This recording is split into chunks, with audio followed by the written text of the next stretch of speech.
एक संदेश दिया है पूरे विश्व समुदाय को। पहला तो यूएस को सीधा कह दिया गया कि ज्यादा चौधरी बनने की जरूरत हाँ। नहीं है।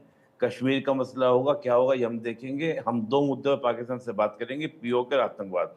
चौधरी बनने की आवश्यकता नहीं है। जो आपका पूरा सीज फायर या सीज फायर तो उन्होंने कहा ही नहीं। उन्होंने कहा कि जो वो रुका है वो सिर्फ हमारे डीजीएमओ से बात करने के बाद रुका है, आपका कोई लेना देना नहीं है। अमेरिका को साइड एकदम से कर दिया, पहली बात। दूसरी बात उन्होंने कहा कि टेररिज्म के लिए हमने नई लाइन खींच दी है।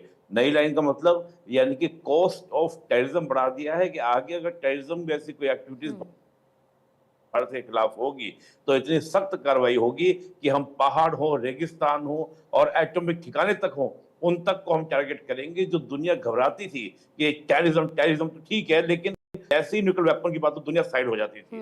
तो पीएम मोदी ने साफ कह दिया कि न्यूक्लियर वेपन की भी धमकी चलेगी नहीं, हम उस ब्लैकमेल को सहेंगे नहीं। तीसरी बात उन्होंने जो महत्वपूर्ण कही, वेपन की बात कही कि हमारे वेपन की क्षमता को दुनिया ने देखा।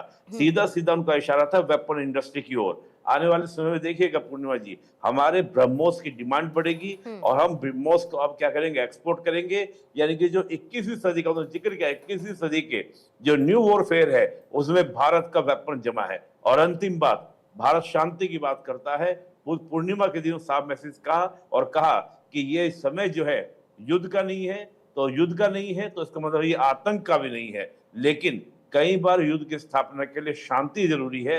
मुझे तो साक्षात भगवत गीता में जो भगवान कृष्ण महाभारत के समय बोल रहे थे कि युद्ध का समय नहीं है, शांति का समय है, लेकिन शांति अंतिम विकल्प के रूप में युद्ध जरूरी है। तो वो आज पीएम मोदी मुझे लग रहे थे। तो मैं तो पीएम मोदी के जो पूरा भाषण था उसकी 4 बातें निकली और पूरी दुनिया को साफ साफ मैसेज था कि टेररिज्म और टॉक और ठीक है वो इंडिया स्वीटा का सब जिक्र किया कि वाटर और आपका ब्लड एक साथ नहीं चलेगा, ये भी जिक्र था। लेकिन 4 बार बिल्कुल इससे पहले प्रधानमंत्री ने ये बात भी क्लियर कर दी थी कि